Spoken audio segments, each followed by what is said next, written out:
Hey, welcome back to Titanium Man Garage.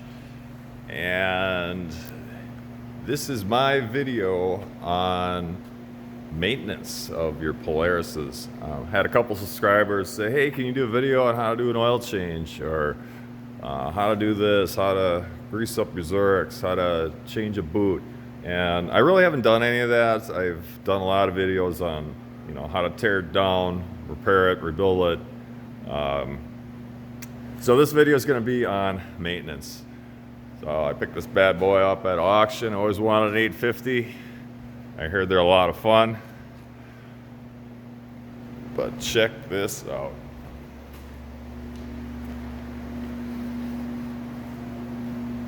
So seeing this opened up my eyes to a lot of things, especially when maintenance comes around. I mean, you always want to check your boots, make sure they're not ripped, so dirt doesn't get in there. And if you look at this, this is all twisted up. What's missing here? Ball joint snapped. The rest of the ball joint is right here.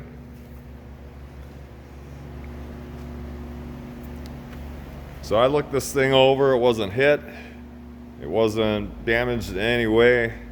So unless the guy was doing something really stupid, hit a rock or something, which it doesn't appear that way. What happened is the ball joint snapped, let loose, actually removed the lower A-arm. You can see the weld actually snapped. You can get in here, kind of zoom in on that.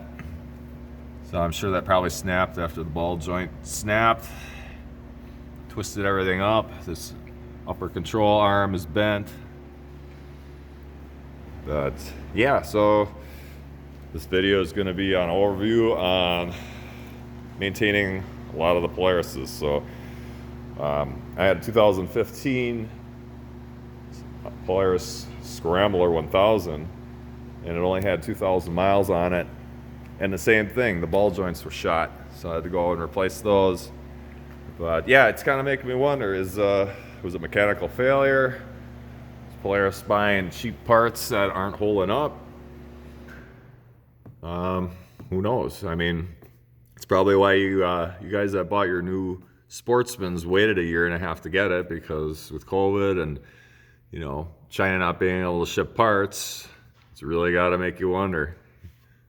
So unless the guy did something stupid and ran up on a rock, which I doubt.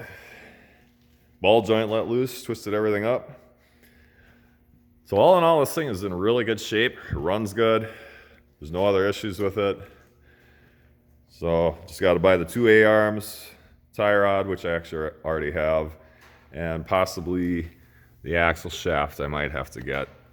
So I'll probably have less than 200 bucks into this to repair it, which is pretty sweet. So back to the boots, not so much on the newer ones, but the older ones. You're going to see rips and tears as they get brittle and old, and dirt gets in there. And let me show you what happens when dirt gets in there. So I've been building this 2002 Sportsman 700. My little joke is I call it 700 in a box, because I don't know, the guy blew the head gasket on it, stripped it all down, put all the parts in boxes.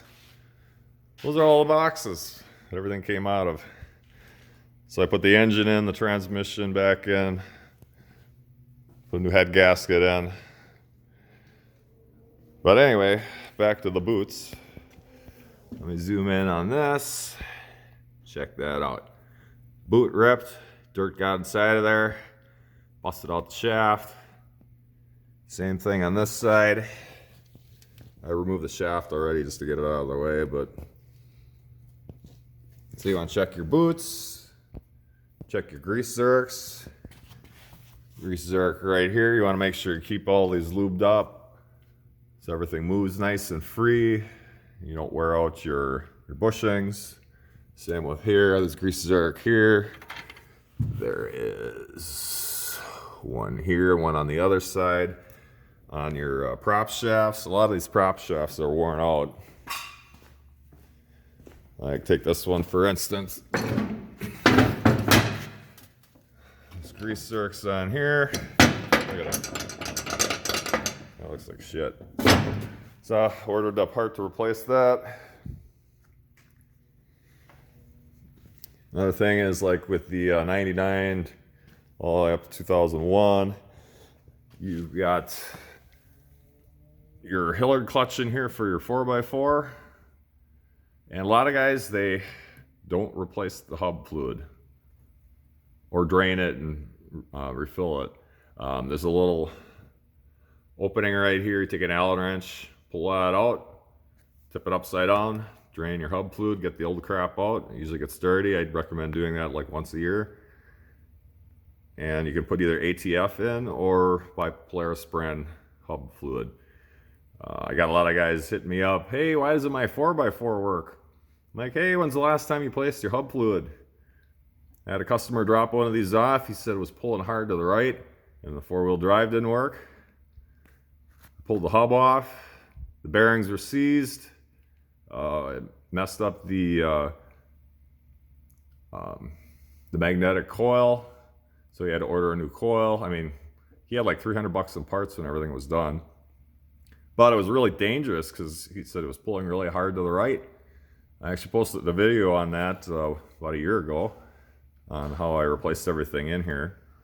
And I tell you what, it was pretty dangerous. He could have been going down a trail, 30, 40 miles an hour. And the bearings inside of there would have locked up. Would have turned hard to the right and he would have kissed the tree. So these are all the things you got to keep in mind.